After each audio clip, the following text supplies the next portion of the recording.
పాపారావు, ఈ వయసులో పెళ్ళేంటన్నావు కదా నన్ను. ఇప్పుడు ఏమైంది? మా ఆవిడకి ఇప్పుడు 2వ నెల. అవునా? అవునా? నాకు రామరాజు అని ఫ్రెండ్ ఉండేవాడు. రోజు వేటకెళ్ళేవాడు. ఒక రోజు గన్న అనుకుని గొడుగు కట్టుకుని వెళ్ళిపోయాడు. పెద్ద పులి అటాక్ చేసింది. ఆ గొడుగు తీసుకుని కాల్చేసాడు. ఆ పెద్ద పులి చచ్చిపోయింది. కొడుక్కి పెద్ద పులి ఎలా చచ్చిపోతారా? ఎవడో నీలంటాడు పక్క నుండి కాల్చేసి ఉంటాడు కదా. మన కథ కూడా అలాంటిది అనుకుంటున్నాను. బోసుగాడే అయి ఉంటాడు. బోసుగాడే అయి ఉంటాడు. బోసుగాడు ఎవడు? మా మేడ మీద అద్దుకుంటే కుర్రాడు.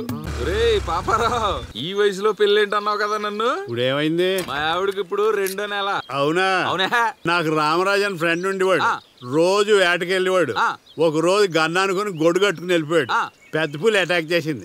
ఆ గొడుగు తీసుకుని కాల్చేసాడు. ఆ పెద్ద పులి చచ్చిపోయింది. కొడుక్కి పెద్ద పులి ఎలా చచ్చిపోతారా? ఎవడో నీలంటాడు పక్క నుండి కాల్చేసి ఉంటాడు కదా. మన కథ కూడా అలాంటిది అనుకుంటున్నాను. బోసుగాడే అయి ఉంటాడు. బోసుగాడే అయి ఉంటాడు. బోసుగాడు ఎవడు? మా మేడ మీద అద్దుకుంటే కుర్రాడు.